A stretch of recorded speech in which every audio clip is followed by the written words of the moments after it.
Well. What is up, guys? We got a lot to do today. We got comic book reviews. I got a box to open. It just came in the mail. We're going to talk about Naomi. We're going to do a lot of stuff. Welcome to the Hangout. I'm your host, BJ Kicks, and this is a show that I do every single week, every Thursday night around 7 p.m. I like to get the party started on time. So here we are. Now, if you're watching the replay, thanks for watching the replay. Hopefully you can catch us live sometime in the future. Like I said, we do this every Thursday at 7 p.m. And if you're already here, what's up? I see a lot of people here. I love that you guys like talk in the pre-show. That's so fun. So Dave Cerrone's here. What's up, dude? He's here to watch people speak the truth about the Naomi show. Yeah, I'm here to talk about Naomi. Billy's here to hang out. Here's Wolf. I haven't seen you in the chat before, so what's up, Wolf? I'm glad that you're here. James is coughing into his elbow like a respectable young man. My man Afro Sci-Fi's here. What is up? So yeah, what's up, chat? Hope you guys are doing well.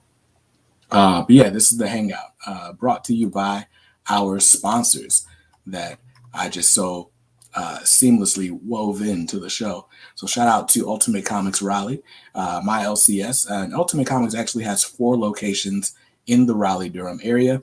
So you can shop at any of them until your heart's content and get new weekly single issues, collected editions, Funko Pops, all of it. And if you're not local to Raleigh, visit their website, ultimatecomics.com. They get exclusive variants for a lot of the top books. And they sell their ratio variants online as well. So there's always something dope for you to grab. And also a huge shout out to Organic Priced Books, the best place to look for collected editions, such as the Milestone Compendium that releases this coming up Tuesday. So excited about that. But if you want to order that, plus make pre-orders for any upcoming Omnibus that have been solicited, you can do that at organicpricebooks.com. Make sure you use my coupon code BJKicks. You'll save $2 on every order, every time. So now that the bills are paid, what's up, man? Let's hang out. Welcome, guys. My man Kevin's here. Kevin, I've been seeing you in the comments recently. Good to see you at the Hangout. Mary's here. What's up, Mary? Comics with your average Joe. Is your name Joe? Because I'm just going to call you Joe. What's up, dude? My man Blaine is here. My man Noah's here. Blaine says, I'm glad you're enjoying Moon Knight by Jed McKay. Hope it stays at the top of your to-read pile. Excited for the TV show. Yeah, hold on. We got to fix something. I'm just a little bit too low in the frame. There we go. That's just better composition. But anyway, yeah, with Moon Knight, I had been grabbing it, but I wasn't reading it. And I was like, well, let me just make room on the pull list for something else. And so I cut it back in, 3 months ago, because I didn't pick up issue 4. But I just read issues 1 through 3 because they're all in Marvel Unlimited right now. And man, I'm excited about it. So I'm definitely going to pick up the trade. I might just trade weight on that series because I'm finding it harder and harder to keep up with all my weekly books. So we'll see how it goes. But I definitely love that series. It's one of my favorites of the year by far. What's up, Jerry? Jerry says she's learned a lot about collecting comic books from watching these videos. I really appreciate it. That's one of my goals, is to make comic book collecting easier for newer readers. So yeah, I've got a lot of initiatives that I'm starting specifically this year to really help out the new readers and the newcomers. This camera is going to bug me until I straighten it out. So let's just get it over with. Good enough. So Joe says he's been called worse. Oh, there's a bot. McKenna. Did that fix it? I love the bot alerts in the chat. It's always fun. My man Wolf just picked up a Web of Spider-Man #1, CGC 9.2 white pages for just $20. Such a steal. That's what's up. I don't do like the key issue chasing because I'd be broke, like way broker than I make myself from week to week. But I love people collecting things that make them happy. So I'm glad you found that at such a great price. I mean, for $20, I might pick up a CGC comic too. And let's see. My man Joe says his wife is now a regular reader due to this Moon Knight run. That's what's up. I don't know if there's a book that would make my wife a regular comic reader, but she loved Dark Knight's Metal, the original. So that was cool. There's been a few books that she's like read and enjoyed, but she's a TV head by far. Let's see. Tom says, what would you consider the best way to sell full runs of trades when you're upgrading to Omnis? I think the best way to unload trade paperbacks is probably going to be inside one of the comic book groups on Facebook. You can sell them on eBay, but unless it's like a hot title, you may not get the search traffic you want. And so you're probably going to be selling for rock bottom prices. But in the Omnibus collecting groups on Facebook, a lot of these people, they're collectors, they're readers. And so they know the value of the story.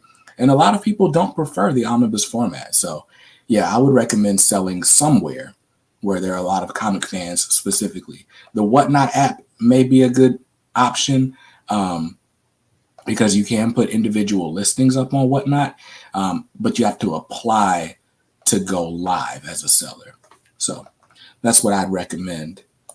Did you see Reed Richards will be in Doctor Strange 2? I did not see that, but I hope it's a good Reed Richards. I hope if Fantastic Four does make an MCU appearance, that it's good and we all enjoy it.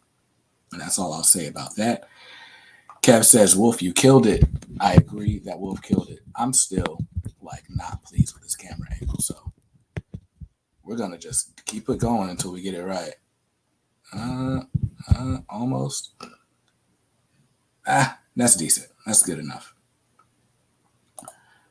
My man Wolf is gonna leave for 5 minutes, so we're gonna watch. If it's 7:08 now, so if at 7:13 he's not back, we're gonna have problems. 13. Yeah, I did that math right. What are some of the best Marvel Omnibus to buy? As you can see, I'm a pretty big X-Men fan over here, and they are reprinting or re-releasing pretty much all 4 of the Uncanny X-Men Omnis. I think all 4 have now been re-released. I think Volume 1 is the only one that we're still waiting on. So they're all in stock. You can grab them at our channel sponsor, Organic Price Books. I think that's a great run to start with. I am almost done with Uncanny Volume 1. I'm going to be doing my review. It's going to be coming very soon. I gave myself a deadline of this Monday, the 31st, to get that video out. So, but yeah, Chris Claremont's X-Men. It's very good. It's wordy. It takes a little bit longer to read, but it's really good. So it's worth the time investment if I'd say so myself. What if he's back earlier? Then we just say congratulations because that was the goal. Let's see. Mando all day. Any modern X-Men omnibus that you recommend? Modern. Jonathan Hickman's X-Men is getting the omnibus treatment. Let me see when that release date is. I've got a spreadsheet here. Just a moment.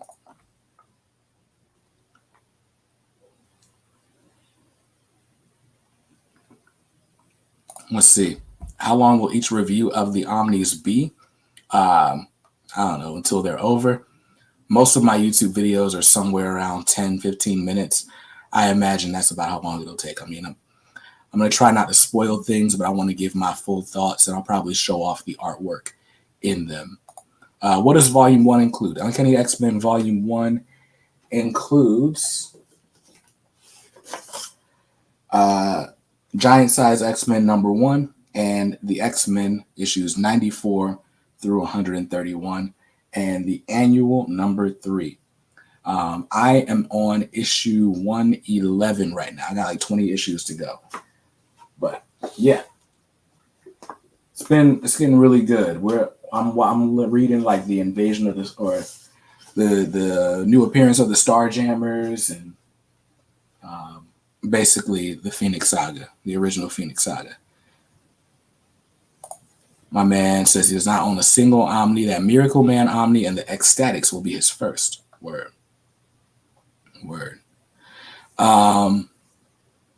Let's see. C. Rook says Claremont's X-Men is what got him into X-Men. Oh, I was supposed to be telling somebody which modern X-Men. So let's see. Jonathan Hickman's X-Men comes out.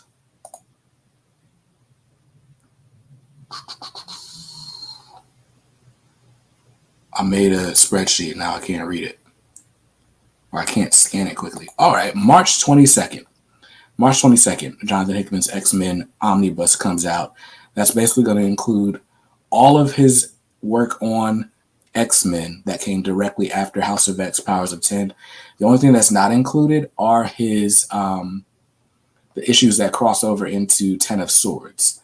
And then you also get the giant size Storm, giant size Magneto, Nightcrawler, and Phantom X issues.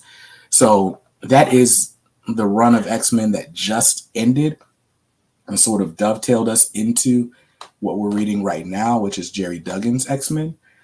So I would recommend that. That's the X-Men that I started with in 2019, and I love it. I loved it.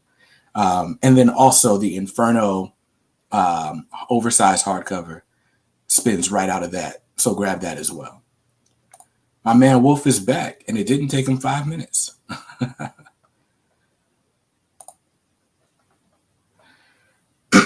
Let's see. So my man Joe finally started reading current X-Men run with the 10 lives and 10 deaths of Wolverine, and he's confused. What do you suggest a new current X-Men reader start to understand what's up? Recommended reading. You got to read House of X, Powers of 10. They have it available in an oversized hardcover that may be out of print by now because that came out a little while back. But the House of X, Powers of 10 also just released in a trade paperback that you should be able to get probably on Amazon at this point. Might be the only place to get it online. But yeah, that's required reading. And then there are some issues of Jonathan Hickman's X-Men that are important, but I think you could probably skip straight to the Inferno oversized hardcover. And that, we're just realizing, leads directly into the 10 deaths of Wolverine, 10 lives of Wolverine. It's just a little bit confusing, and we have to wait it out to figure out what's going on. But 10 deaths of Wolverine spins directly out of Inferno. And those two series are this whole 10-week event. So the short answer is, if you want to understand what's happening right now, you got to get the Cliff Notes version of Jonathan Hickman's era. So Hoxpox, definitely. 10 of Swords, not really, except you need to know what Araco is, because that's going to be important. And then Inferno. Yeah. Let's see. C-Rook says Hoxpox was so good, reminded him of being 12 again, which means it reminded him of 2 years ago. Blaine has been reading Uncanny X-Men Volume 1. He's up to issue 106. His favorite was probably the Christmas issue with the Sentinels. Yeah, that was pretty dope. That's the one where Jack Kirby and, not Jack Kirby. Yeah, Stan and Jack do make an appearance in that issue. And then, of course, Claremont and Dave Cockrum also make an issue later on.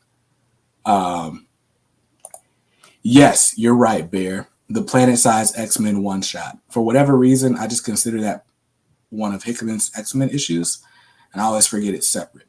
But yeah, planet-sized X-Men one-shot, which was a part of the Hellfire Gala event, is important.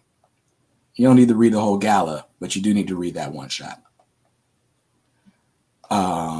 But yeah, my favorite issue, do I have a favorite issue? I think issue 100 is probably the most iconic issue there, besides the first appearance of the Phoenix.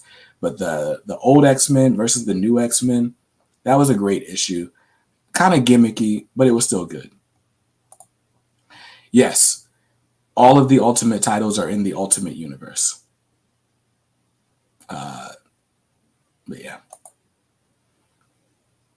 Spy Dugan. Oh, yeah. Planet Size X-Men. I got it in an X-Men box over there. So, can't grab it. Afro Sci-Fi says, please don't underestimate Grant Morrison's new X-Men. It is as important as a Claremont and Hickman run. I've been told that if you are starting out with X-Men, one of the best places to start is Astonishing X-Men by Joss Whedon. But Astonishing X-Men by Joss Whedon comes directly after New X-Men by Grant Morrison. It's just that Whedon's might be a little bit more accessible, but Morrison is definitely iconic and does set up a lot of important things. I do have them both on the shelf. They're not going to be a part of my X-Men read through this year because I'm reading one omnibus a month. And can you believe it? There are more than 12 before you ever get to Grant Morrison's new X-Men. So sometime next year, maybe.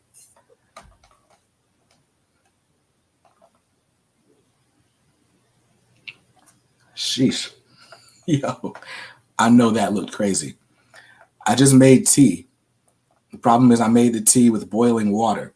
I just boiled my throat.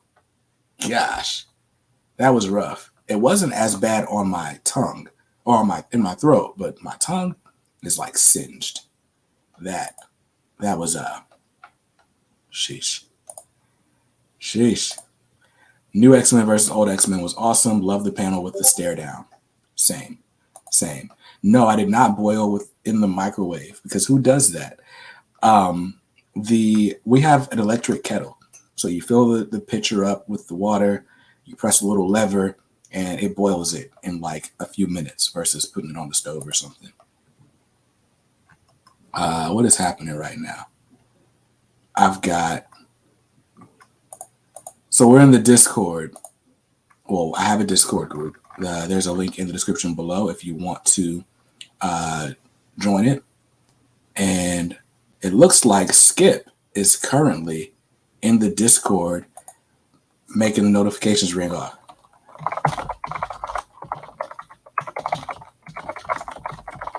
So I'm just gonna send him a message real quick.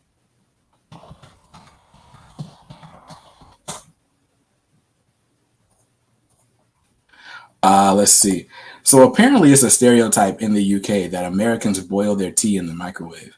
I don't know who started that or why. That's such a random stereotype. I don't know anyone that boils tea in a microwave. Obviously, some people do, though.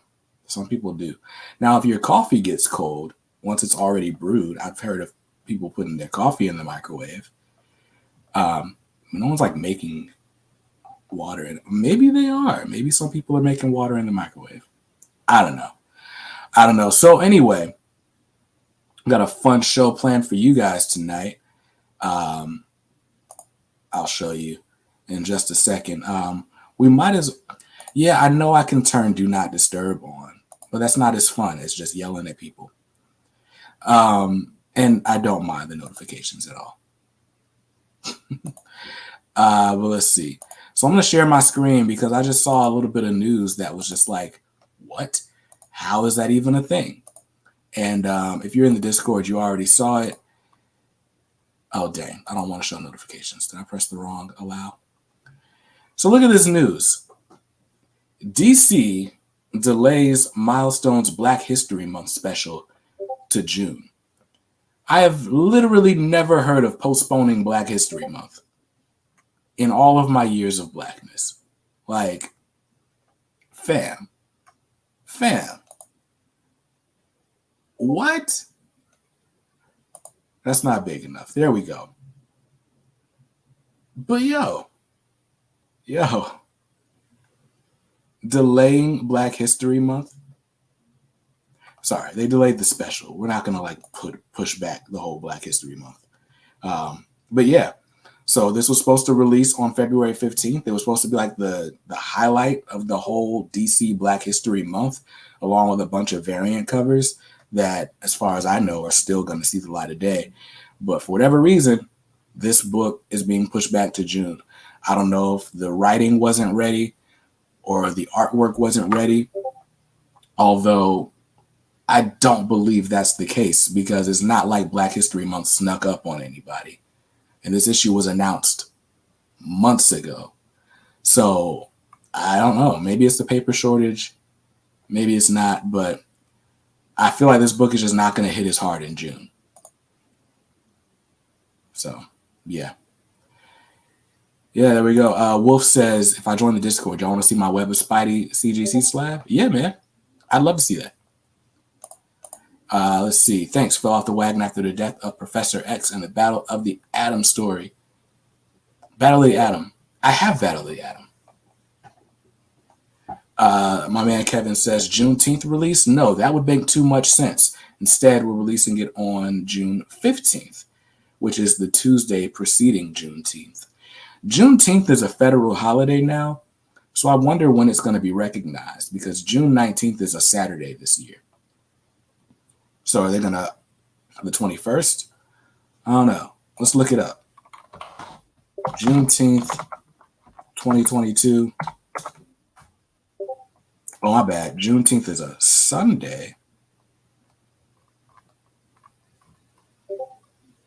I was looking at a January calendar. I'm tripping. Yeah, Juneteenth is a Sunday. So, yeah, I guess we're going to, when are they going to do it? It's a postal holiday. Okay, so they're saying it's going to be recognized, but they're not saying what day it's going to be. New stuff. C. Rook says Battle of the Atom wasn't fun. Bear says the artist is not finished or what? That's so weird. I don't think they didn't finish. If you get a bunch of Black people together and you say, hey, we're putting this book out for Black History Month, they're not going to be like, oh, I couldn't finish it on time. Like, that's just not something that happens. Like, Black History Month is quite important to us as a people. So I don't think it's that. I think it's something going on. I think that was DC's fault. That's my guess. But I mean, saying it's DC's fault is quite a broad thing to say. All right, C. Rook.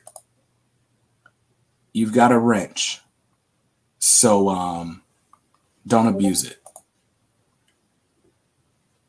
Oh, now Skip's here. That's hilarious.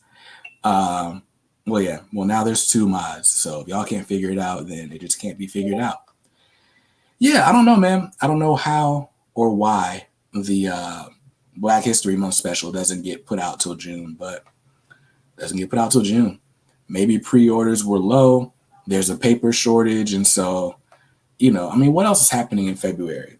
They got this Batman versus Deathstroke event going on soon. Mariko Tamaki's Detective Comics is a weekly series right now. I'm trying to think of books that are coming out. The Batman movie's coming out soon, so they had to print out a bunch of those box sets. There's probably a bunch of stuff that just took precedent with the paper shortage, and they just pushed it back. The woke NATO says they better be moving the 4th of July to October then. That's hilarious. Maybe printing errors on copies. That's possible. Maybe they added a new story or something. I don't know. Yeah, this is the one issue you can't delay. I agree. So yeah, Skip is welcoming C. Rook to the Wrench Club. Is that what we're calling it? I feel like we got to find a different name for that. Let's see.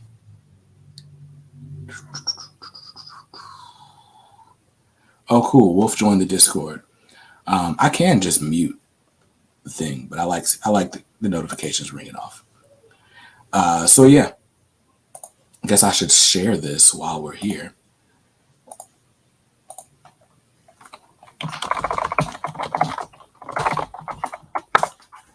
But yeah, so that was some news that caught me off guard. I was like, yo, what? Like, what is really happening? That was crazy. Like, that was just some crazy news that I saw today.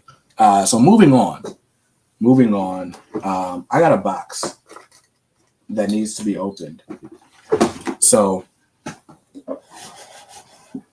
one of my homies had needed to downsize their collection. And so, you know, you never want to see that happen. You never want to see a collector have to lose part of their collection. Like, if I'm selling a book, it's because I don't want to have it anymore. But at the same time, it's like, well, you kill two birds with one stone. You get books for cheaper than you might be able to get them elsewhere, and you get to help a friend out in their time of need. And so that's what happened in this case. And so I'm about to open up this box live because I'm not going to have time between now and Monday to open it, and on camera anyway.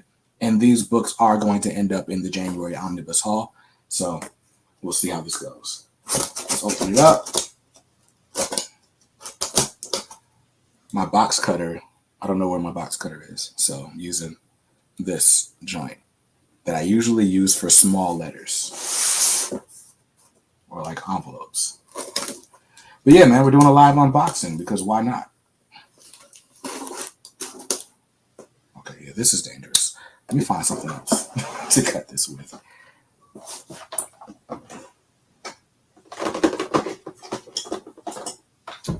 Boom. Big reds right here. Let's see. Seabrook said he forced himself to downsize by flooding his collection with a dehumidifier bag. Sheesh. That's rough. That is rough.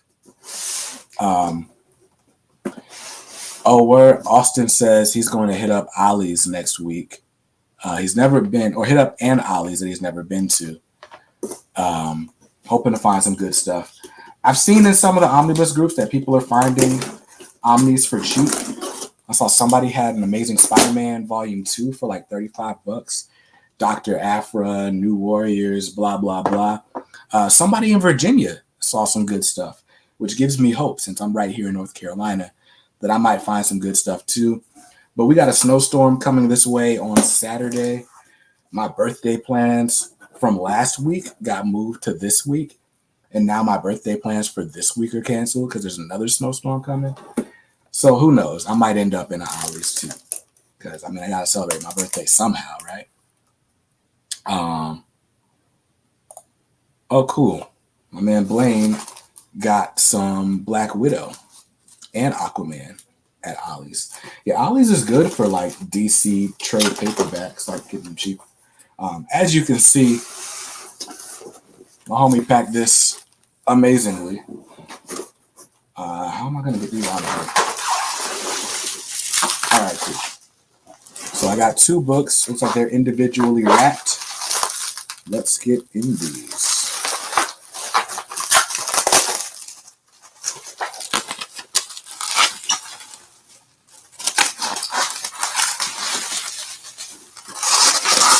This book is massive.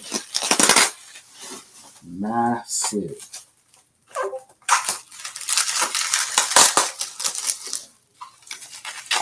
Let's see.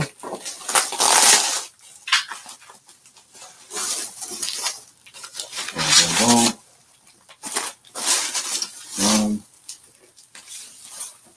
Bang, bang. Immaculate condition, even though it's a pre-read Omni. This is Justice League Dark, the new 52 Omnibus. Super dope. Super dope. So that's one. And, sheesh. Yeah, that thing is huge, which is why I didn't order it before. It had a cover price of $150. I think on OPB it was selling for like 83-ish. And that was, or maybe it was 90. And that was still like a little bit more than I wanted to spend. So I didn't buy it. But then my homie sold it to me. He sold me this and another book that I'm about to grab out of here for $100 total. And I'm like, at that price, Yes, let's do it. So let's grab the second book out of here. Another monster book.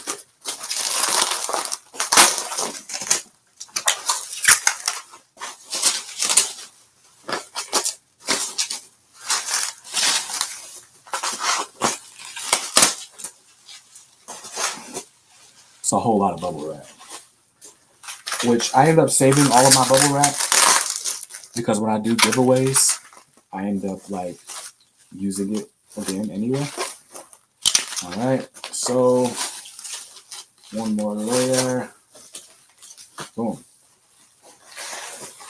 So shout out to my homie for packaging this amazingly. I know the circumstances sucked, but did a great job. This guy here in immaculate condition as well. This is the Justice League New 52 Omnibus Volume 1. This thing is huge. Like, I'm gonna need a whole new shelf, bro. Look at this. Jeff Johns, Jim Lee, Ivan Reyes, Gary Frank. Good stuff. Good stuff. I've read a lot of this in trade paperbacks. Ended up selling or giving away my trades in a giveaway. I gave away a box set of this Justice League run. I gave that away on the Married with Comics channel, if I'm not mistaken. And now I've got the Omnibus. I knew I was going to upgrade to the Omnibus, but I just kept putting it off. It was like $75 on Amazon. It was like $90 on OPB. At one point, In Stock Trades had it for like $55, and I was like, I'll get it. Problem is, there's like always something that I want that's just slightly cheaper. And so, like, when I would get a gift card or something, I was like, okay, I could spend $30 today, or I could spend $50 today. And I always would choose the 30. But anyway, now that they've announced Volume 2, I was like, well, let me go ahead and get Volume 1. And then my homie decided to sell it for, less than half a cover. Let's see, what was cover price on this one? $125. Cover price on this was $125. So, yeah, that's still like 60% off. And so I was like, yeah, let's do it. Let's do it. So, yeah, no, this is Volume 1. This is, so bear. This is Justice League, just regular old Justice League, Superman, Batman, Green Lantern, and so on. Volume 1. And then this is the Justice League Dark. Constantine, Zatanna, who else? Swamp Thing, Etrigan, the Demon, Deadman. Like, those are types of people that are in the Justice League Dark. They're like all the magic-based people. With the Justice League Dark, like, I don't typically read a lot of like magic books, but this was something I was always curious about because people really love this run of Justice League Dark. So yeah, these are two separate series. The Justice League Dark, if I'm not mistaken, includes the full Justice League Dark series, where the Justice League New 52 is split up into two books. So yeah, both of those were huge books. Absolutely. Think they're reprinting that soon? Yes, The Death and Return of Superman is being reprinted. I'm a little bit darker than Rob Liefeld. But yeah, the full Death and Return of Superman has been in Ollie's in trades. I ended up getting the Reign of the Supermen, Return of Superman, and Funeral for a Friend. There's like two more of those trade paperbacks in that series, but I haven't gotten those. But they are reprinting the Omni, so I don't really need them. I was trying to complete a whole trade set so I can give it away to someone. You'd be shocked, like, when I tell you how much stuff that I buy with the express purpose of giving away to one of you. I try to spot good deals and share them with people who, everybody's not buying Omnibus. Everybody's not spending $80 on a book. But these trade paperbacks at Ollie's are like $3 and $4 and $5. I'm like, okay, I could spend $20 and give somebody a whole run of an epic story. That'd be dope. So yeah, they're tax write-offs as well, so it works out. Favorite omnibus that I own? That could change because I'm starting to read a lot more of my stuff. But right now it's Batman by Jeff Loeb and Tim Sale. That's my favorite Omni that I've read. My man Skip is surprised to see Justice League Dark in my collection. Yeah, because I don't usually do demons and like I don't typically read like a bunch of magic and stuff like that. But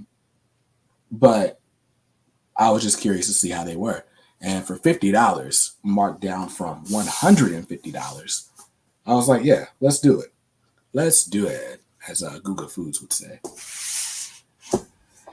My man said, where should I post a picture of the slab? If you're on the Discord, post that in recent pickups. Death of Return and Doomsday were the other two, and he had to order them. Got you. I love Google Foods too. When am I going to read Justice League Dark? Yeah, read what you buy eventually. I don't know when I'm going to read Justice League Dark. I'm going to read Justice League New 52 pretty soon because I've already read like half of it in trades. But yeah, I don't know. We'll see. Let's see. My man C. Rook still hasn't read most of his Christmas books. All right, maybe I will just mute this tab. How do I do that? Mute site. There we go.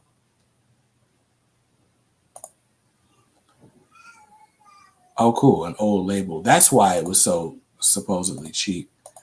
But hey, you can send that to CGC, get it reholdered, and that'd be dope. My man Billy says, review Justice League Dark. That would require me to read Justice League Dark soon. When can I make time for that? I'm reading X-Men. So this year is supposed to be the year of X-Men and indie comics. Because if I'm not reading X-Men, I'm supposed to be reading like one of those Ed Brubaker criminal books or Teenage Mutant Ninja Turtles or some indie series. I don't know if I'm going to be able to get to Justice League Dark this year. We'll see. I've been reading a lot of stuff digitally, and it's way faster that way, even than like turning pages in an omnibus. So I might check out a few issues digitally, and if I like it, I'll probably get through it quicker. Let's see. Aku says, awesome X-Men shirt. He's got it too. So classic. I love this shirt. I wish I had another one. I don't even remember where. I think I got this one at Target. But yeah, it's got this Jim Lee image, one of those house ads. I love it. Oh, well, thanks, Billy. Billy says no rush on the Justice League Dark review. So, 2024, I got you. Joking. So, we've already gotten to a couple of the things I wanted to talk about.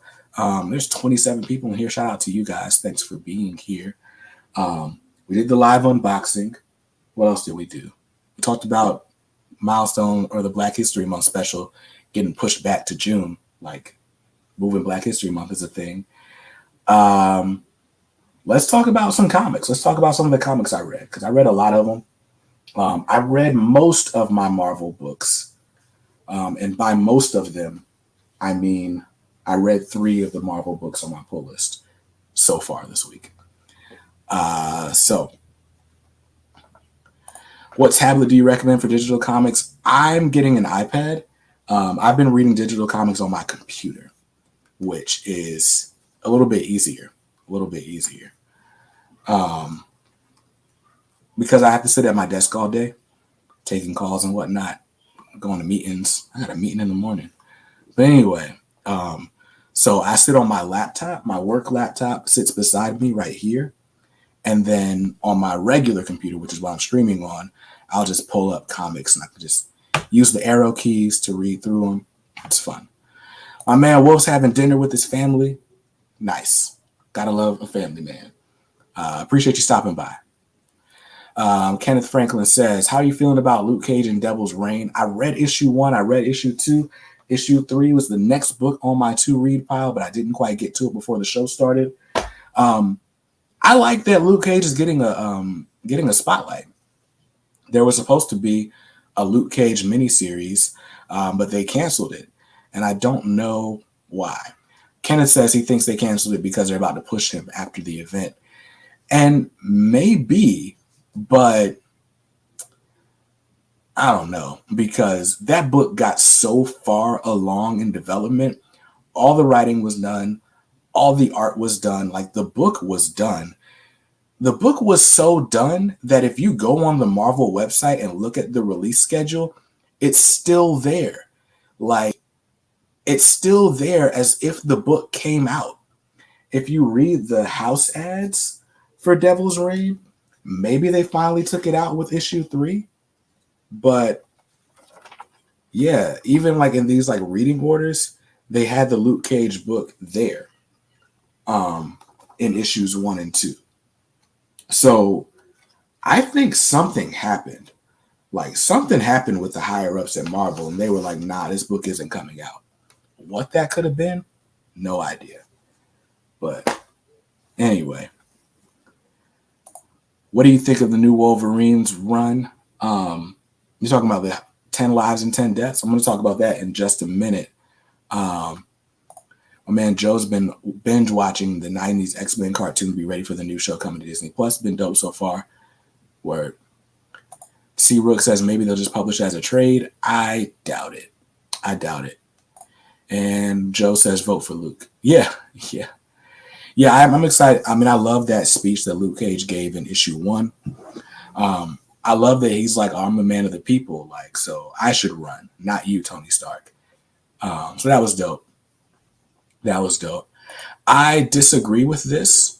I fully disagree with this. At least in the case of Luke Cage. Luke Cage has a Netflix TV show, for crying out loud. Like, you don't think a Luke Cage miniseries would sell? Especially one with the premise that one had. Anyway, but yeah.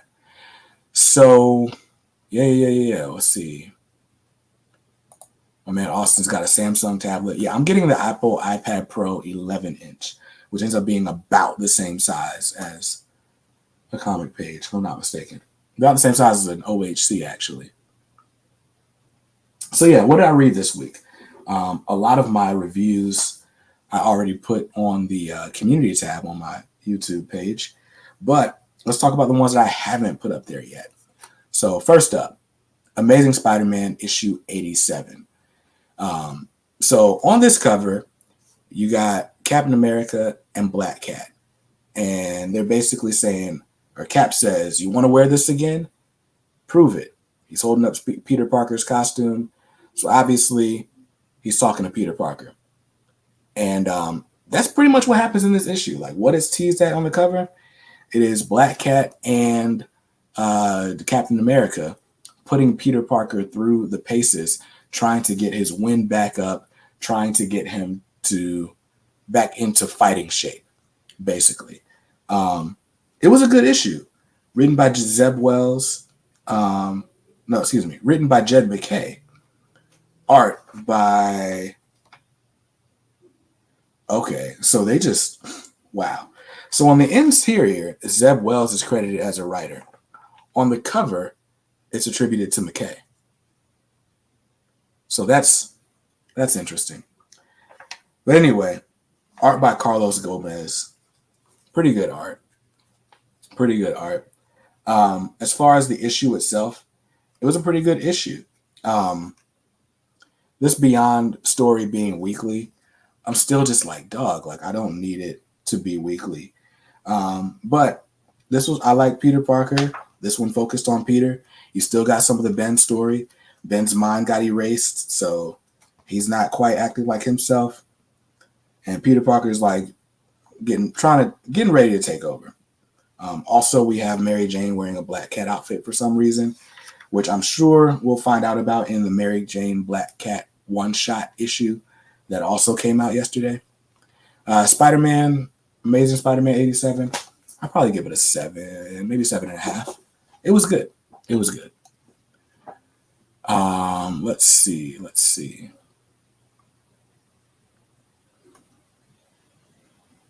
Someone asked, how do you decide if you're going to read something in digital or trade paperback? At this point, I have decided that unless it is just imperative that I have a story in my hand to read, I'm not buying a trade paperback. I would usually want to wait for an oversized hardcover if I'm going to buy a book physically. But with the case of Moon Knight, I'm going to happily buy the trade just because I want to I don't know, something. I just want to I want to have it in my hand. It doesn't make sense. I don't know why I'm doing it. But because I know I'm going to pull the series starting with issue 7, I also want issues 1 through 6 physically. And the cheapest way to do that is to get the trade as opposed to tracking down the back issues on some website. Let's see if my tea is cooled enough for me to actually use it. That's where this little insulated cup maybe isn't as good of a friend as I want it to be.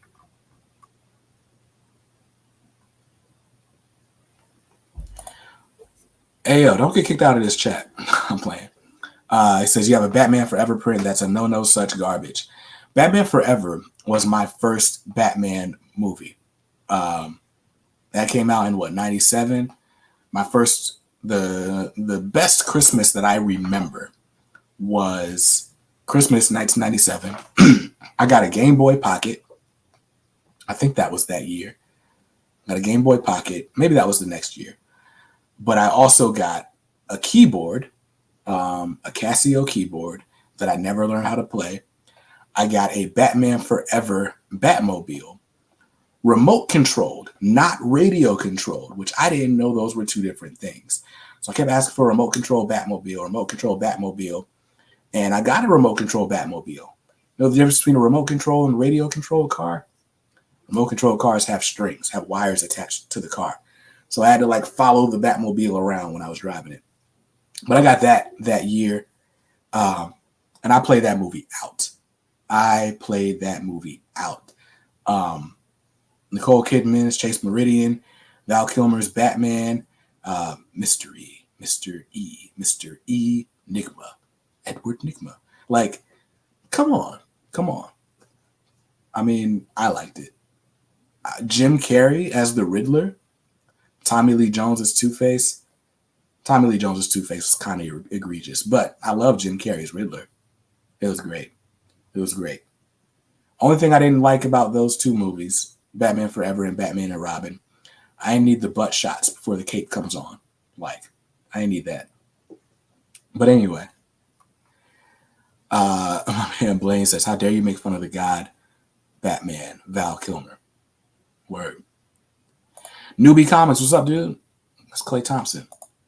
Good game the other night, dude. He was going off. Aiden says, should I pick up Road to No Man's Land or Batman by Morrison?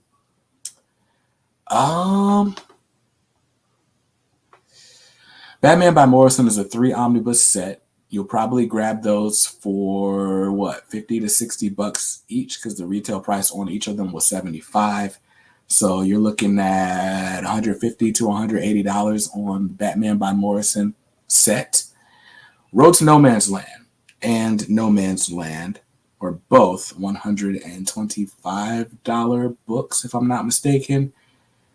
For the two of those, you're paying $85 or so-ish.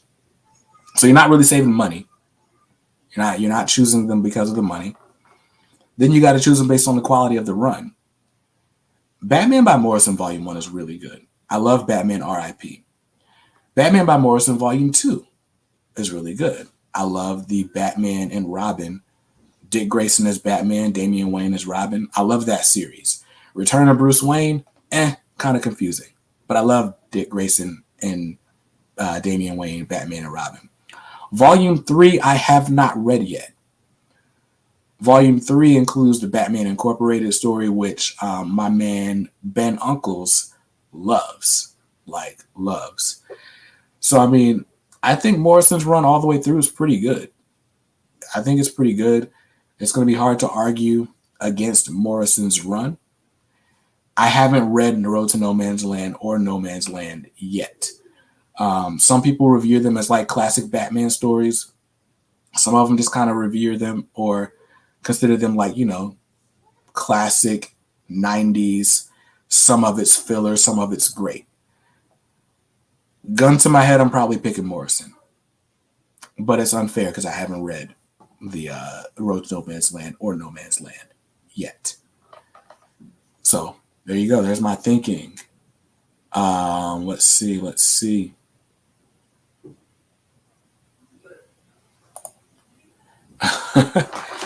Skip says, kind of confusing, something everyone has said about something Morrison has written.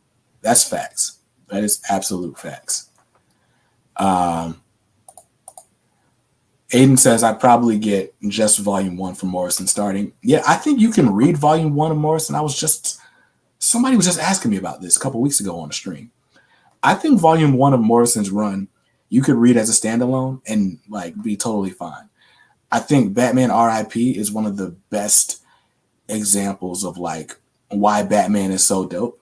Like, if you want a story where Batman is just unrealistically prepared for anything that comes his way, but it's done in a really cool way, that's Batman R.I.P. And that's the story that is pretty much set up for the entirety of volume 1 of the Morrison Omnibus. So yeah, I agree with that. My man says that ties into Final Crisis. That's true. Which I never read Final Crisis, which is probably why volume 2 of the Omnibus got kind of confusing for me. But there you have it. Let's see.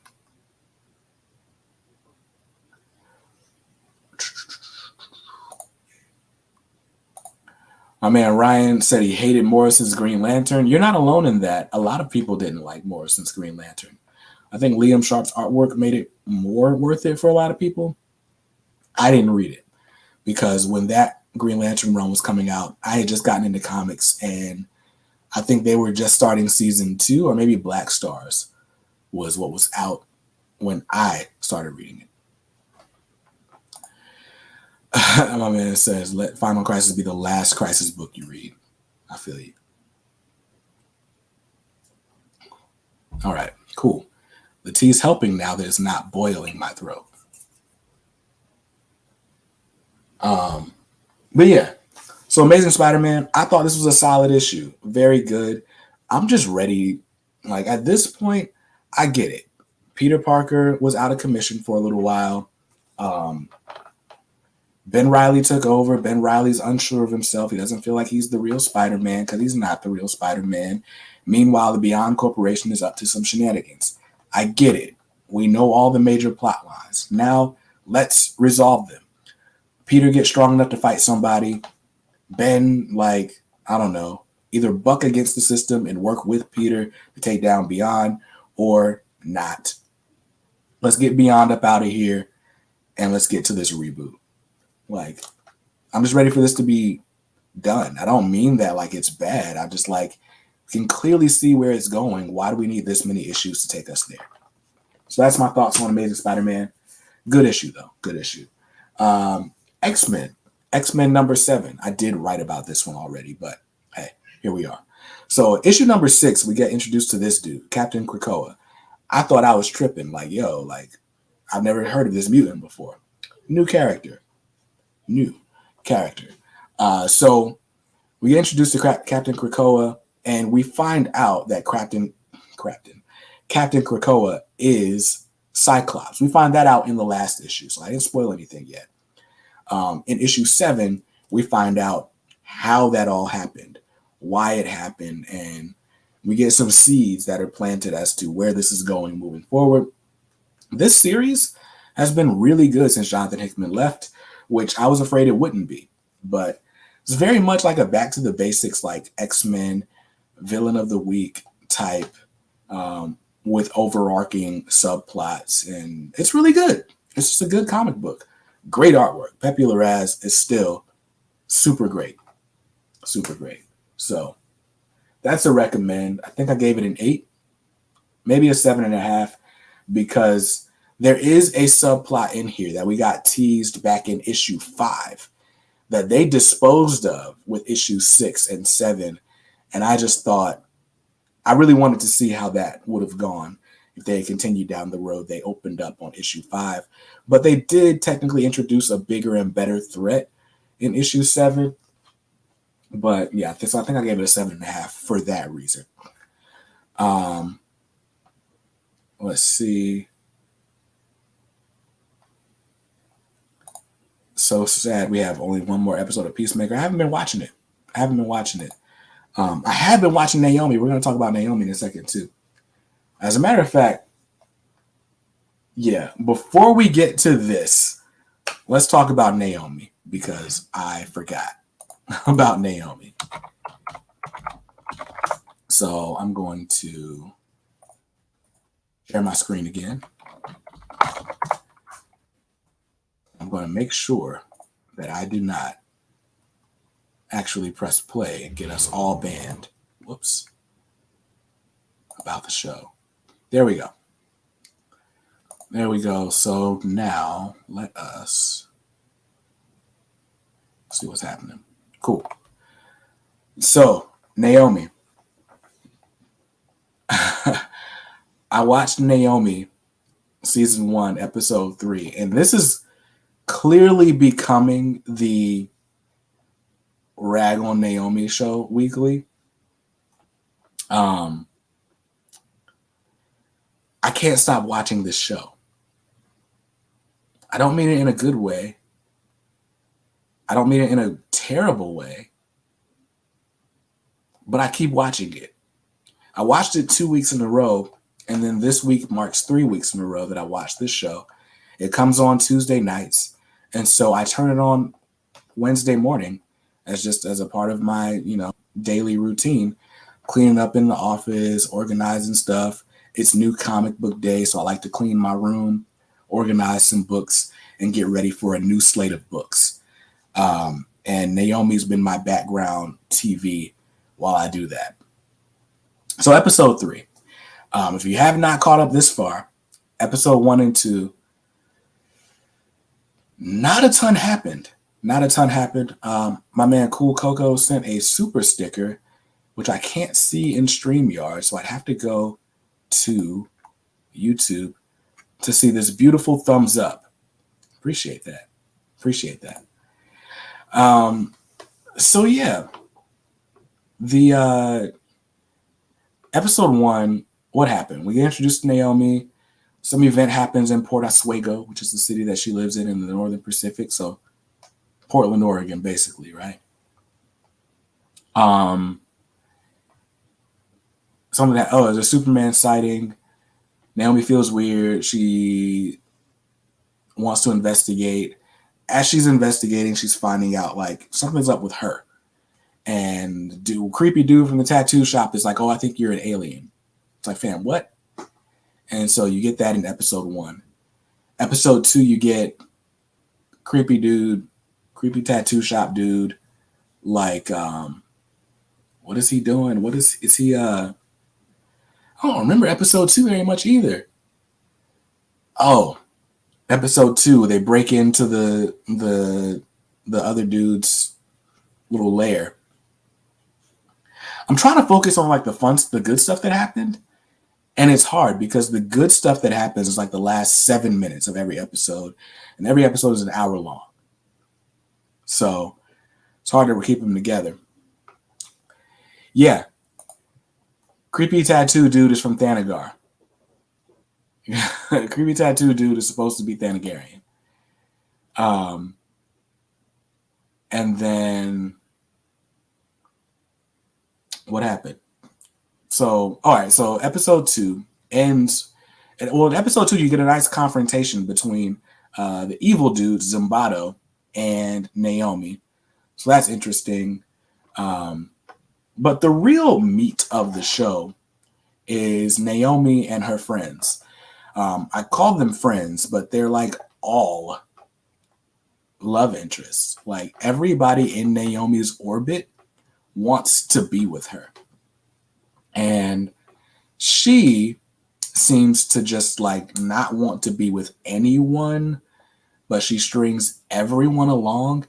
And there is a scene between her and literally every other character where they exchange flirty, smiley looks. So take that as you will. All right. So that's really the meat of the show. Like her relationship with her parents, her relationships with her friends, and then this little like, oh, I might be a superhero is like, or I might be like a superpowered alien. Gives you like 5 minutes an episode. And man, it's slow. But anyway, episode 3. What happened in episode 3? I don't remember. Episode 3, it finally picked up. It finally picked up some in episode 3. So Naomi and her friends go on a college tour. And while they're on this college tour, Naomi is trying to use the college's science lab to decode some ancient artifact that she's been fighting the big bad guy over for the last 2 episodes. Now, the way this episode starts is insane because, again, the part I hate about this show is the whole everybody wants to be my boyfriend and or girlfriend thing. And it's so unrealistic. So in episode 2, we got the Naomi and all her friends breaking into like the used car lot that the big bad guy owns, right? In episode 3, it literally starts with Naomi and all of her friends breaking into the science lab of a college that they're on a college tour of. Clearly like a legal issue. Like, but anyway, the part that was annoying was at first it's just Naomi and one other person. They're like, hey, can you cover for me? And one of their friends is supposed to say, oh yeah, sure, I'll cover for you guys. No. Every kid that they say, hey, can you cover for us? They're like, no, I want in. And so all 18 of them end up breaking into this science lab. And for some reason, they have like the typical hoodlum outfits, like just randomly. They have the toboggans and whatnot. Like, I'm like, it's still the middle of the daytime. Like, where are you sneaking? Exactly.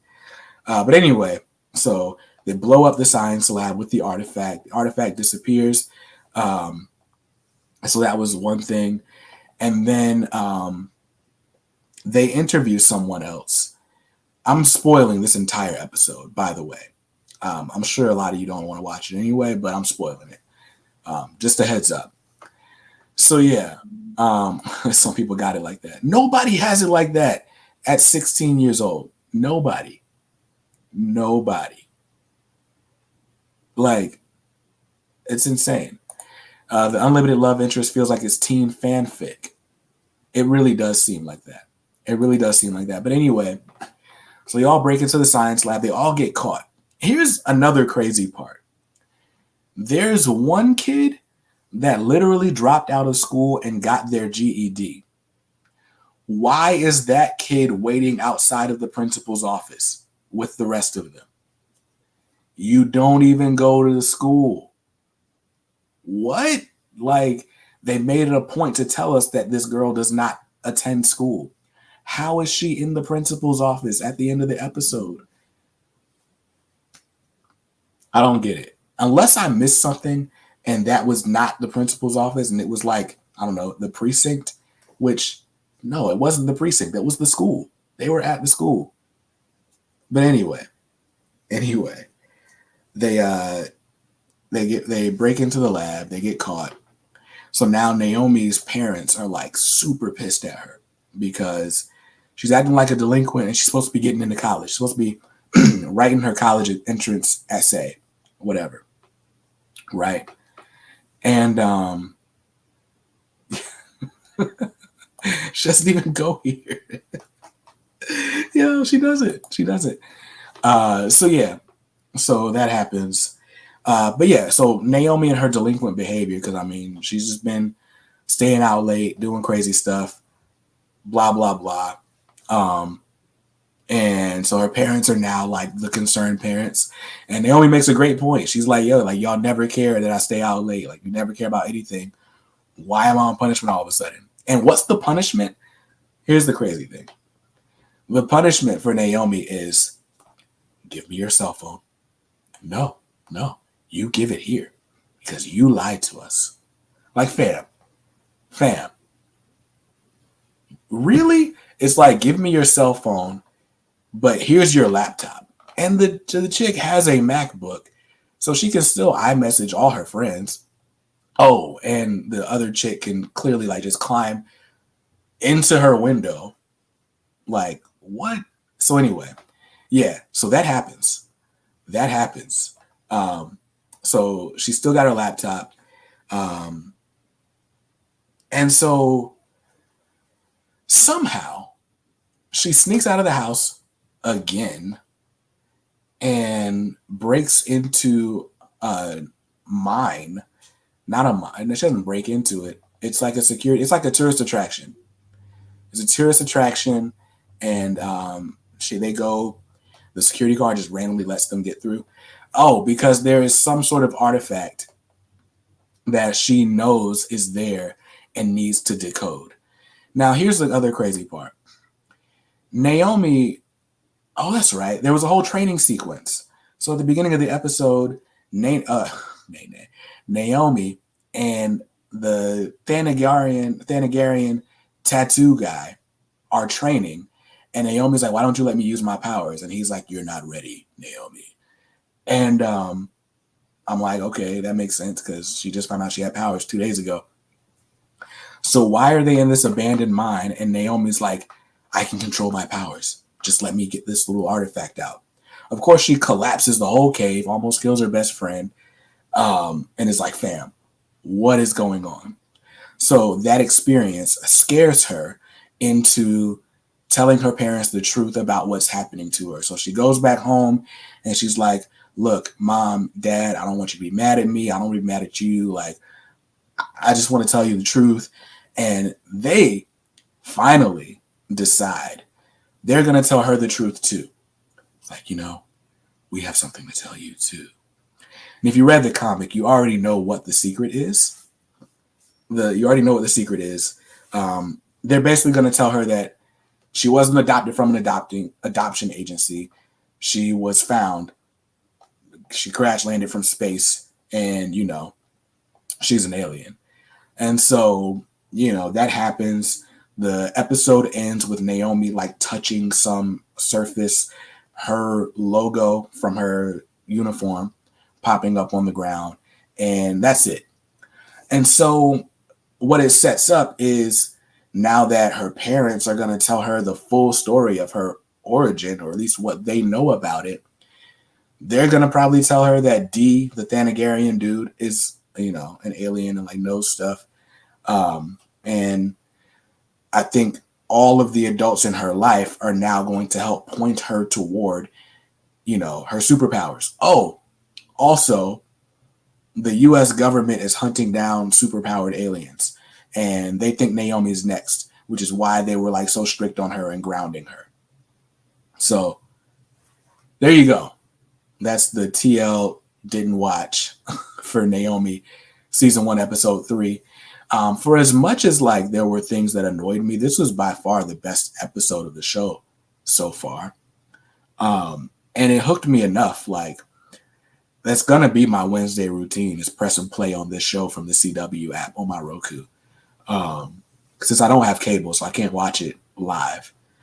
But yeah, we've basically gotten to the same point that we were in the comics. There's a little bit more to the comic, because in the comic, she at least has like the one big fight with the alien, or the big bad guy. I'll just say it like that. And also what they're doing with the bad guy in this book, or in this series, is different from what they did with the big bad guy in the comic. So the series is different enough from the comic for me to be like, I wonder how they're going to do this. And they finally gotten to a point in the story where the story is sustaining itself. And it's not me just hoping to see something from the comic in the TV show. So I think from this point on, from episode 4 on, it'll be a lot more bearable of a show. I don't mind putting up with all the CW isms of the show, because the stuff that I don't like about this show is not unique to Naomi. You know, there's like stupid teen melodrama in Superman and Lois, which is a far superior TV show, by the way. I did watch that as well. Um, you know, and I hear they have it in all the CW shows. I mean, I haven't watched any CW show since I dropped off of Flash in the middle of like season 4-ish. But I mean, I hear they all have it.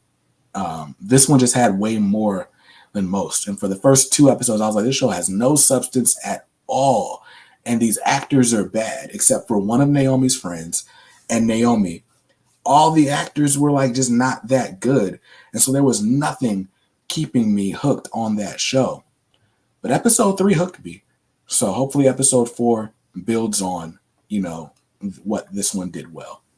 So overall, I'll give it a 6, maybe 6.5. Probably 6 out of 10. Not terrible, not amazing, but at the least compelling. So there we go. There we go. Bandwagon fan says this is why the CW is for sale. He will say he thinks the lead actress is very talented. I agree. The girl that plays Naomi is very good. She's just not getting they're not giving her enough good stuff to work with. Let's see. Ironically, the only good CW show is Superman and Lois, and it's not produced by the CW. I didn't know it wasn't produced by CW. But that makes sense. It doesn't look like any other CW show. Nancy Drew's like that. Too much melodrama and not enough detecting. I didn't even know they had a Nancy Drew TV show. I'd be down to watch that if Tom didn't just tell me there wasn't any detecting in it or enough detecting in it. By the way, what's up, Tom? Tom is the homie. So yeah, that's my review of Naomi Season 1, Episode 3. And check back next week, same time next week, for another Naomi review.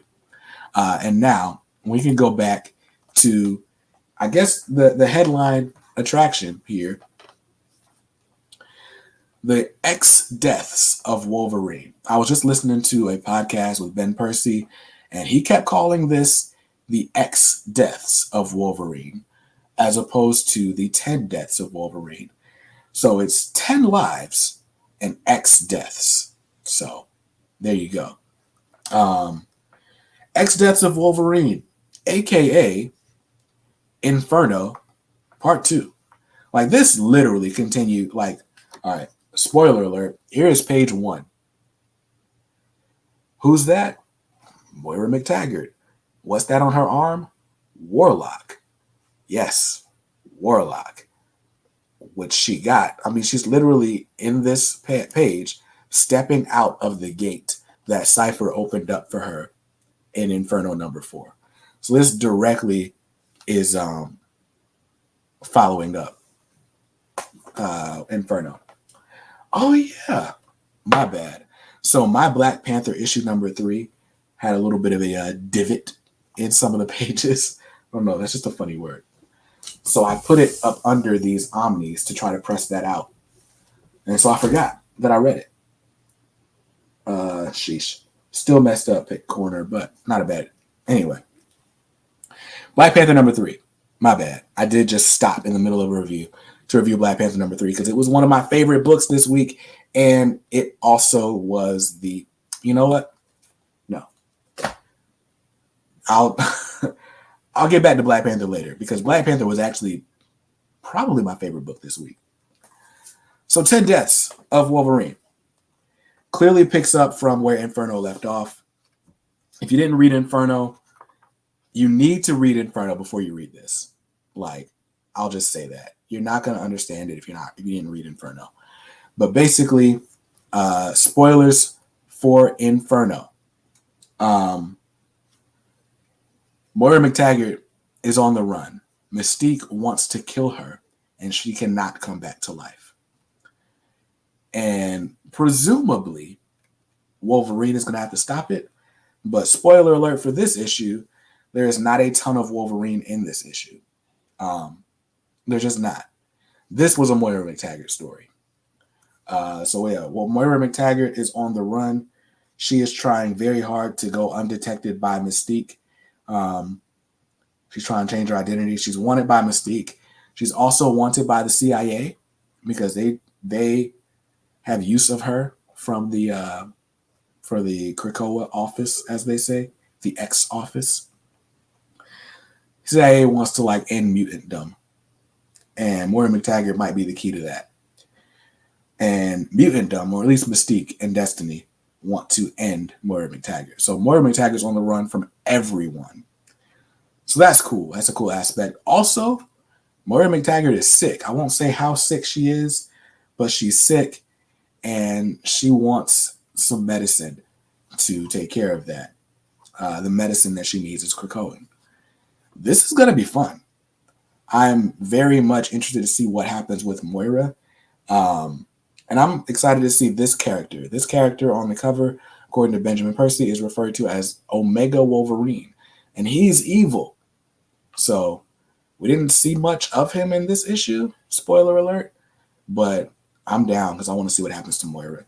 I give this one 8.5. This might end up being a 9. 9 is the rating that I reserve for my favorite book in any given week. And my favorite book so far, because most of what I've read has been Marvel. I haven't really read any DC books yet this week, is this one. Black Panther number 3. So Black Panther, this is the Legacy issue 200. And with that, I feel like this should have been, a little bit more of a celebration than it ended up being, but it's not. But you do get 3 stories in here. So story number 1 is John Ridley, basically just picking up from where we left off. T'Challa has some secret operatives that Wakanda shouldn't know about or can't really know about. And somebody's been picking them off one by one. And so he's trying to save all the rest of his operatives.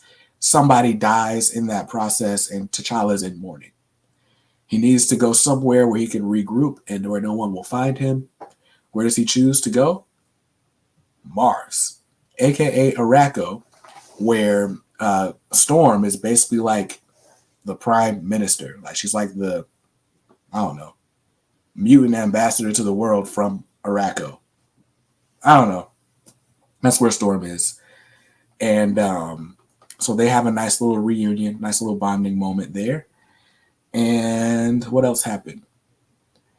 I won't spoil. There's one key detail from that story that I won't spoil.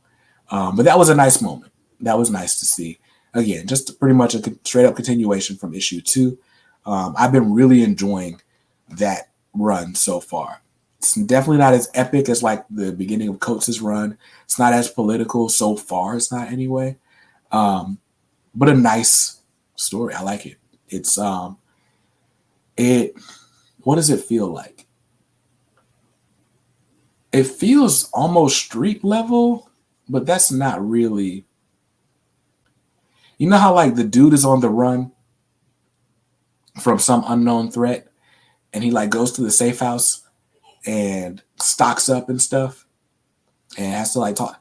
It reminds me of like those Gerard Butler movies, like Olympus Has Fallen, or any Mark Wahlberg movie. What's that one where he's like the sniper, and everybody thinks he killed the president or something crazy, and Morgan Freeman's the bad guy at the end? It feels like that. This story so far feels like one of those types of movies.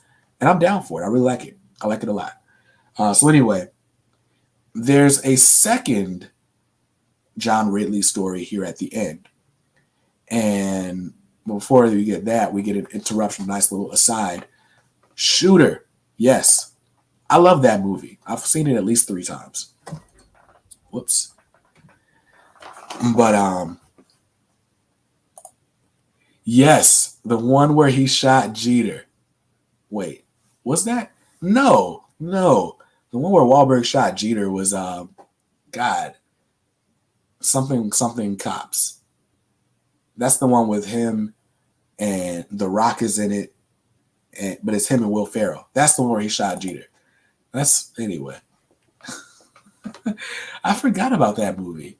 That movie's funny.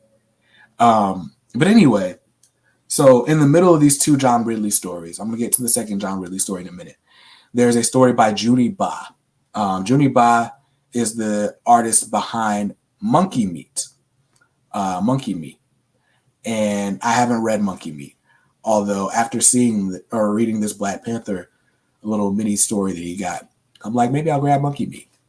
But it's basically a story inspired by like African folklore. Like, have you ever heard of like any of the Anansi the Spider stories where the spider tricks people into doing things that he wants them to do and so on? And the whole moral of those stories is you're supposed to be like smarter than you are strong, because Anansi the Spider is like tricking like lions and elephants and people that like shouldn't even be giving them the time of day. But anyway, that's basically we get this character, this like, I don't know, like rabbit looking character that basically tricks T'Challa into doing something to take back to Bast, who is the guy that gives the Black Panthers their powers. It was just a nice story. It was, I liked it because it reminded me so much of like Anansi the Spider and stuff that I just grew up hearing as a kid, like some of those oral folk tales that like the Africans would come and like tell us as like, I don't know. If you went to like a cool school, like, and you're like connected in the Black community to like random community centers, you're exposed to stuff like that. And it was just dope to be reminded of it, because I hadn't been reminded of that since I was like 7. So that was cool. Cool little backup by Judy Ba.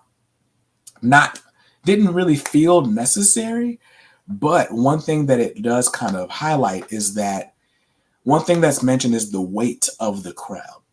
Heavy is the head that wears he who wears the crown. And one thing that they kind of say at the end of that whole trickster tale is they tell you the crown is heavy. They didn't tell you it was heavy under the weight of their lies. And so you kind of come away from that story questioning, what's going on with Wakanda and the monarchy, and what are they hiding, and what other lies are there?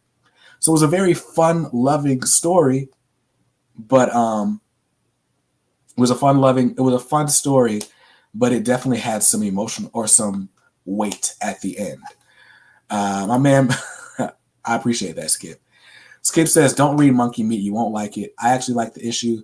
Love how the art is like happily ever after art from the HBO show, but Monkey Meat is not a Kicks book. Saving you time. Word. Yes, happily ever after, fairy tales for every child. That is also along the same lines as that Junie Ba story. Whoopi Goldberg is in that series. So anyway, yeah. So cool.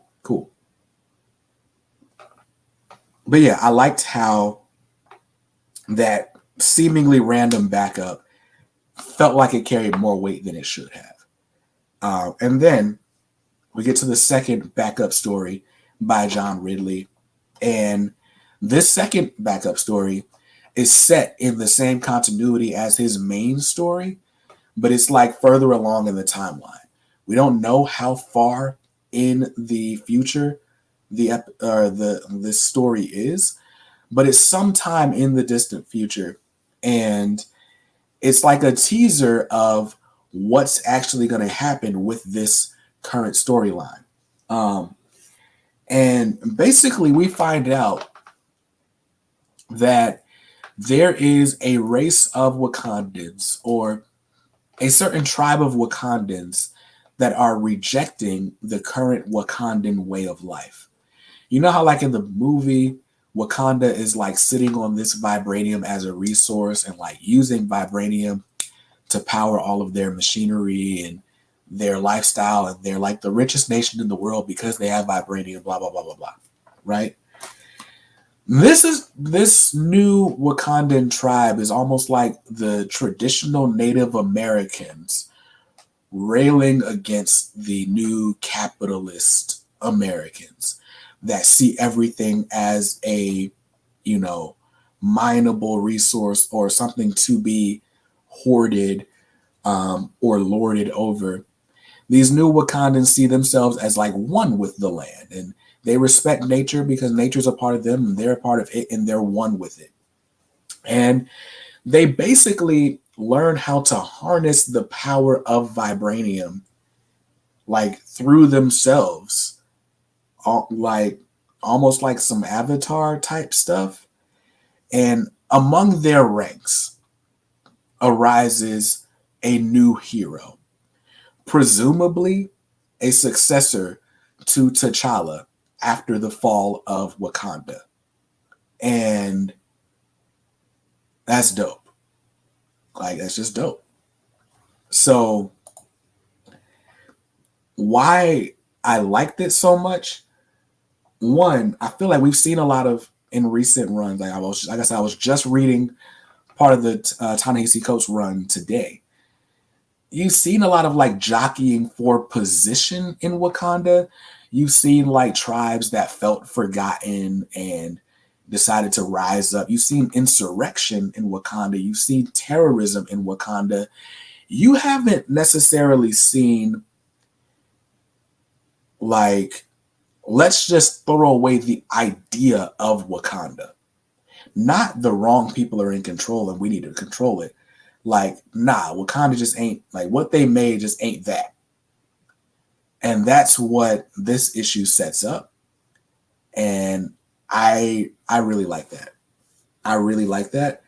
And it makes me excited to see exactly where the series is going. Like, because T'Challa is like all in this funk. He doesn't know who's attacking him. He doesn't know why they're attacking him. He knows they know him well. But he's like, they got him on his heels, as they say.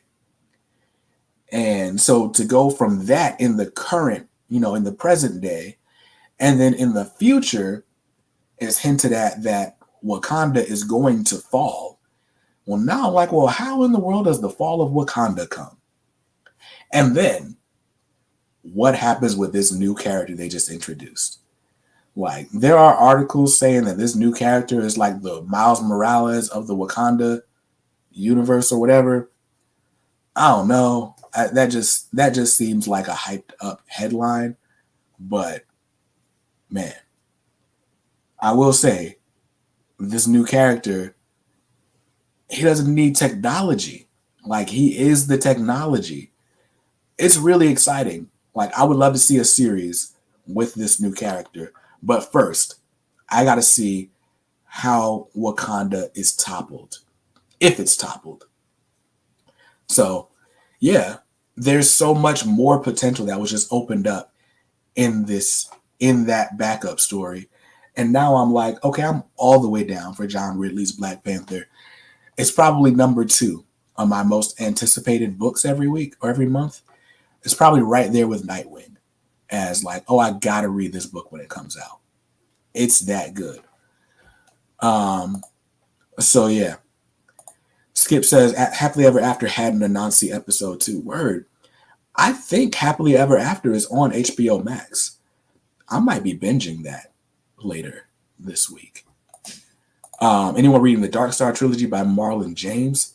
It's a prose fantasy series that uses African influences for the setting instead of the genres of standard European roots. Book 2 comes out soon. I don't read a lot of prose. Not that I can't or don't want to. But I haven't read a lot of prose lately. That's never really been my bag. I was never a big fiction book person. And then all of a sudden, here I am surrounded by graphic novels. So there that goes. Comic Bound, thank you for stopping by. I know that time difference is insane. I appreciate you being here. Love your channel. We got to catch up, do a stream again one day soon. But yeah, hope you're doing all right as well. Thanks. Who do I think the leader of the new group is? I have no idea. I was telling Skip, this is honestly my first Black Panther run, because Black Panther is one of those series that no matter where you jump into it, you feel like you want to read whatever came before. So when I first got into comics, Ta-Nehisi Coates was writing Black Panther, and I wanted to get into that, but it called back to Hudlin's run. And then I would read articles or interviews about Hudlin's run, and he's like, oh no, I'm building off of what Priest did. I love what Priest did, but I'm taking it here. And even if you read like Priest stuff, Priest is like referencing classic like Don McGregor stuff, all of this, right? And so no matter where you jump into Black Panther, it seems like, oh, I should have started here. So I think like the best starting point, if you want to like really understand all the advancements and especially getting down to like who Black Panther is in the movies, then you got to start with the Priest run. The Priest run introduces the Dora Milaje. It introduces the Jabari tribe. It introduces a lot of what we know from the movies. Agent Ross, all that. And then the Hudlin run is probably the more accessible of the two, but that introduces us to Shuri. That's where she makes her first appearance. Of course, you get the marriage of Storm and T'Challa. And so there's a lot of stuff set up in that run as well. And Coates directly builds off of that and goes into really expanding Wakandan technology and mythos around that. So there's a lot. There's a lot with Black Panther, and you almost always feel like you got to read something before you can read whatever's currently out. I love that Ridley's Black Panther, I don't feel that way about. So far, hasn't had any like major callbacks to Black Panther events of the past. So it's been a great jumping on point. So find issues 1 and 2. They're pretty easy to get. There's no spec on issues 1 and 2. This one's going to be hard for you to find. This issue is going for like $25 on eBay right now. The variant, you might be able to get a little bit cheaper. The 1 in 25 is going for like $125 right now because of that new character that I was talking about. But yeah, I mean, so far, 10 Deaths of Wolverine comes very close, or X Deaths of Wolverine comes very close, but this was my favorite book this week so far. Now, I haven't read any of my DC books yet. Still haven't read Devil's Reign. I don't anticipate the Marauders annual being better than anything I've read this week. But Black Panther definitely. Black Panther definitely. Yes. You can buy this on Comixology, and there's no markup. It's I think this was a $7 or $6 book, $5.99. $5.99. Yes. I'm definitely trying to hang out with Marcus soon too. Woof woof, Mad Dog. If you watched the replay, shout out to you for watching the hour and 30-minute long replay. If you're watching the replay, see you later, Comic Bound. But yeah, so as far as all the comics I read this week, Black Panther is my favorite. But honestly, a very solid week from Marvel. I have not read a Marvel book that I hated yet. But I kind of cheated because I went to the shop and I was like, look, just give me these 5 books. I'll pick up the rest when I get paid on Friday. But give me these books so I can read them for the show. And of course, I picked the books that I was most anticipating. So if for any of these to be like super bad would have been a disappointment. Spider-Man might have been like the most surprisingly good. But I mean, Spider-Man hasn't been bad. It's just been too many issues. But yeah, solid Marvel week. I still need to read Devil's Reign. Yeah, I'm excited about this. Luke Cage running for mayor against Kingpin. Meanwhile, oh snap, Ben Reilly's in an interrogation room. Fantastic Four making an appearance. Yeah, this series is heating up. And this artwork is dope. Yeah. Dang, I should have read this before the show started. This is probably going to, I mean, just looking through the artwork, this is probably going to be like right up there. Right up there.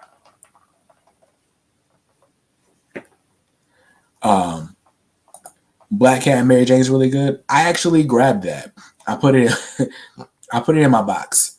I didn't know it was going to be important, but they referenced it in this issue, so I called them up like, yo, let me get that. So when I pick up the rest of my books tomorrow. Tomorrow's Friday, right? Yeah. Pick up the rest of my books tomorrow. then I'll have the Black Cat and Mary Jane one shot as well. Skip does that too. I'm glad I'm not the only one. Like, I will almost always be in my shop on Wednesday, on New Comic Book Day, no matter what. But like, you know, sometimes the cash flow is like, look, I gotta wait till this day, or I get paid this day, or my sponsorship money drops this day, whatever. And so it's like, all right, I always leave something in the bank so I can grab something. And so I grabbed some stuff. I also grabbed this, which was the book I was most excited for, but I decided to make tonight a Marvel show. And this is a longer book. I expect this one to be amazing as well. Batman Catwoman special. It's a one-shot. It doesn't, you don't need to be reading the Batman Catwoman series to read this. It's just like kind of a one-shot tale of Batman and Catwoman's relationship.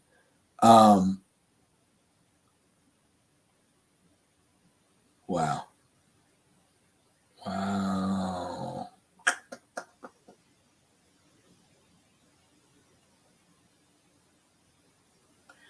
Yo. Okay, this is dope. This is dope. There is a tribute to John Paul Leon written by Michael Davis.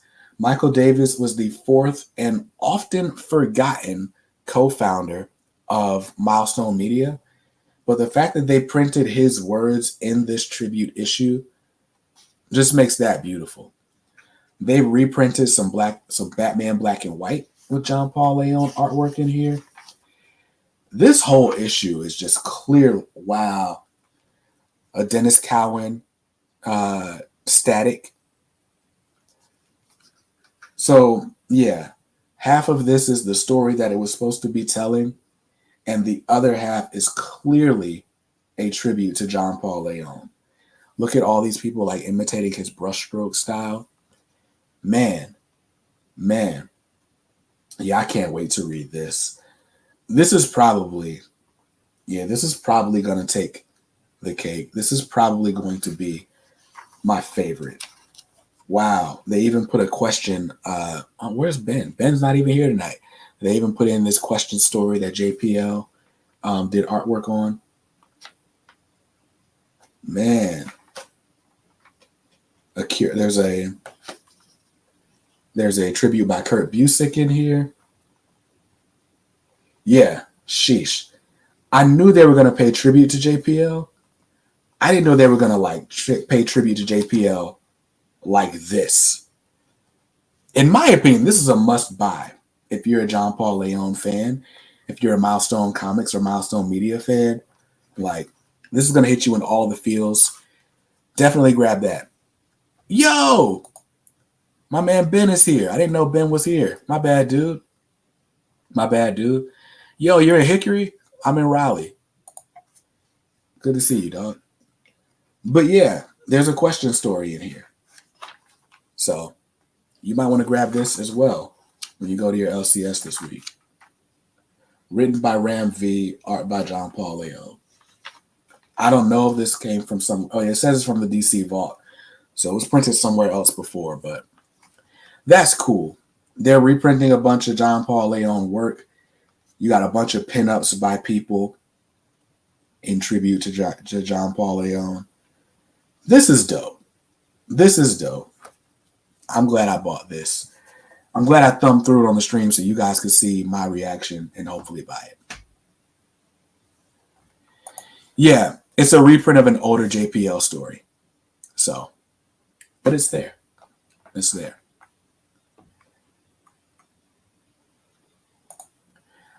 Eric says, what do you think of both 10 Lives and 10 Deaths of Wolverine?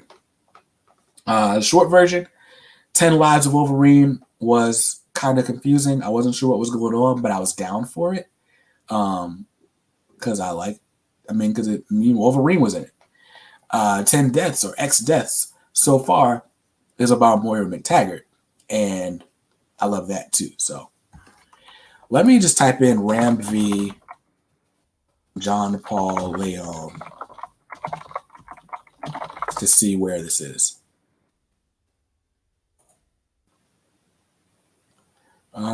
Anything? Oh, this doesn't say where it came from. That was probably not the best way to search for that. So.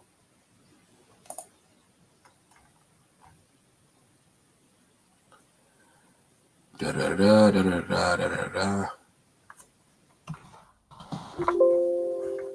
Yeah, I don't know. But anyway, let's see. Have you read Adam, Legend of the Blue Marvel? I have not. I haven't read a ton of Marvel stuff. This year is like my sort of dipping my toes into the Marvel universe. So I've been buying a bunch of Marvel Omnis since they're reprinting like everything. What am I getting this year? I have a spreadsheet for the entire year 2022. Yeah, you know what? We'll end with that. We'll end with me sharing my spreadsheet so I can show you guys what I'm planning to get for the rest of the year. Some of these books I'm not gonna grab because how could I? But a lot of them I am. So let's do this. All right, cool. So let me zoom TF in so you guys can see. So I've got first quarter, second quarter, third quarter. There's not a ton in the third quarter yet, or fourth quarter yet, so we can ignore that. But third quarter and second quarter, let's zoom into that. We're still in the first quarter of the year, though. So what am I grabbing? Wolverine and the X-Men got pushed back to next week. So I'm grabbing that. The Milestone Compendium is still coming out next Tuesday. I'm grabbing that. Flintstones Deluxe Edition, I haven't ordered it yet. I'm still on the fence. All of these books, there's no way I can order all of these books, but we'll see. This is the wish list, though. So yeah, New Mutants Volume 2, I'm probably not grabbing that. Definitely grabbing this Daredevil. I need to order that. Silver Age X-Men Volume 1 and Volume 2. I'm going to grab both of those. The Onslaught, basically every X-Men omnibus I'm grabbing. X-Men by Hickman comes out on March 22nd. Then the following week, we're getting Inferno. So I'm definitely grabbing those. And Thor by Jason Aaron, I really want, but I don't know. Because as you can see, that 3-month total, or really 2-month total, $1,000. How? I mean, that's a lot. So, I mean, if you want to know where your super chats and super stickers are going, that's where they're going. Let's see. Second quarter. So from April through June, Hickman's Fantastic Four, Darth Vader by Gillen. This is where we're getting Gotham Central, The Question, The Death and Return of Superman, Fall of the Mutants, JMS, J. Michael Straczynski, Spider-Man Volume 1. I don't know. May through June might be like the quarter for Omnis. Again, that's my whole wish list. I don't know if I can swing these numbers, so we'll see what I end up with. Probably not everything on this list, though.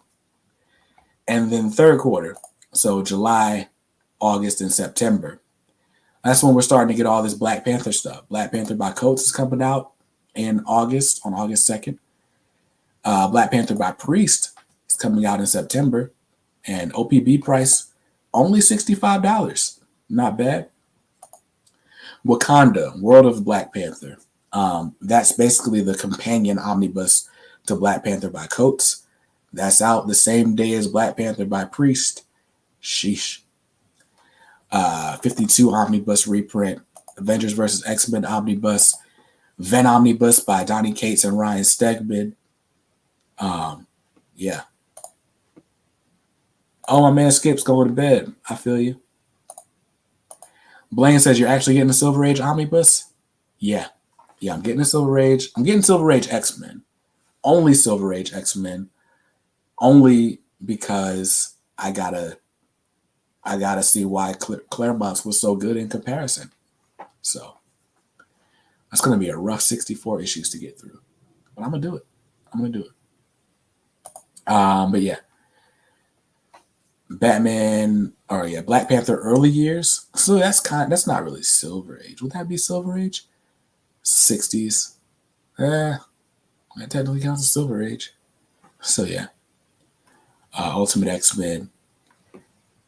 So yeah, I think by far the heaviest 3-month period is April 1st through June 30th. That's the heaviest 3-month period of the year as far as omnis that I want to buy. But we'll see. We'll see what's in the cards. Whoops. Meant to remove that. Austin says Black Panther's his favorite hero. He's becoming one of my favorites. I can't lie. Like I said, I've been reading the Coates run digitally. I really love that. I like John Ridley's run so far. But once I get into these other runs, like the Priest run, which I have in paperbacks, but I've only read like the first 12-ish issues of that. Once I really dive in, he'll probably end up being one of my favorites as well. I really like. Black Panther just doesn't feel like the typical black superhero. And I love that about it. He wishes Black Panther and Storm would get back together. I never watched them break up yet, so we'll see. But yeah, I mean, that's pretty much the show, guys. I mean, we talked about a lot. We opened some books. We did some reviews.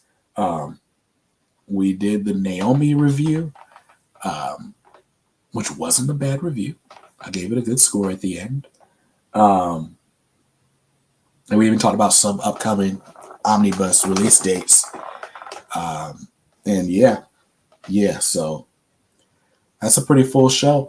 We finished before 9 o'clock. I love that. Before we go, got to do this again. Give quick shout outs to our sponsors. Thank you so much to Ultimate Comics for sponsoring the channel and for helping everything that you guys see become possible, right? So thanks to Ultimate Comics. They got 4 locations in Raleigh, Durham, Cary, and Crabtree Valley Mall. So check them out if you're in the Raleigh area. They really are the best comic shop in like the Triangle area. I've been to several. They're the best, like cream of the crop. And typically anything you want, they can get it because they're such a big chain. So thanks, Ultimate Comics, and go to their website if you're not local. You can find exclusive covers and all that. Organic Price Books, number one place to go for these collected editions. All those collected editions I was just showing you on that spreadsheet. I was showing you the Organic Price Books pricing. You could see they save me literally hundreds of dollars every few months just by having the best prices around. So that super fast shipping, great customer service, and you can save $2 on every order and use my coupon code BJKicks. So thanks to Organic Price Books for being a channel sponsor. Do I want to see the Lakers trade Russ and the 2027 first round pick for Wall? That's hard because I haven't seen John Wall play in a minute. John Wall, though, is still a solid 20 points per game. That's pretty much what Russ is giving you. And John Wall's not turning the ball over as much. Are John Wall's knees going to last? And John Wall is just as unmovable as Russ. So if it's not working out with John Wall, how do you fix it?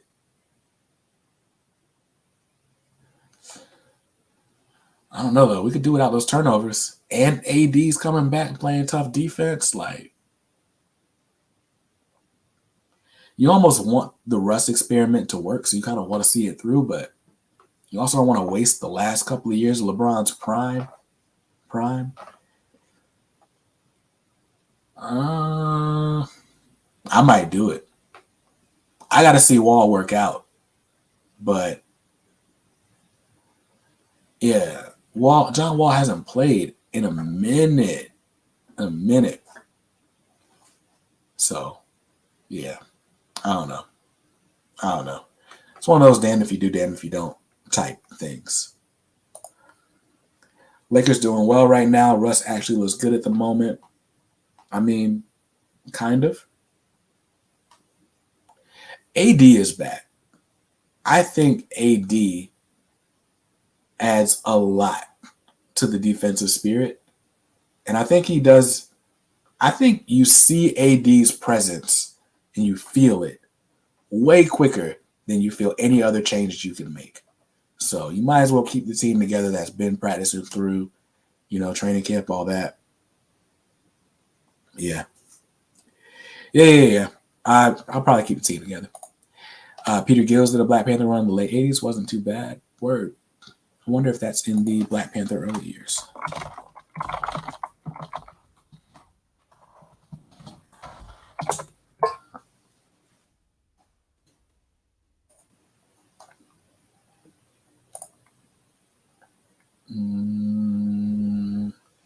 No. This doesn't get all the way up to the 80s. This is like definitely Silver Age Black Panther.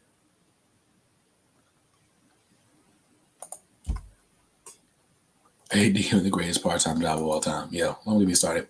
But look, this was the hangout. Thank you guys for hanging out with me. I really appreciate it. I'm gonna grab some food, kiss my wife, kiss my kids, and try to relax with the fam. I appreciate you guys being here. Thank you for watching. If you're watching this on the replay, you are a real G. You're the real MVP, as they say, or as KD would say. I appreciate you guys. I hope. But my man Ben is good. Ben could easily just ask me these questions in the KSPN channel on Discord. But I don't know. Give me a wing defender. I don't know who that is, where you find them. Give me a good defender though, so that everybody's not just running inside on the freaking Lakers. Because you already got rim protection. Just give me somebody that's gonna play some D, some real D. That's what I want. But yeah, peace out, guys. I hope you saw something you liked in this video, and if not, that's cool. You can always buy what you like. Just make sure you read what you buy and be nice to others, because kindness makes the world go round. This has been BJ Kicks for ComicsAreDope.com. Check it out. Grab some merch.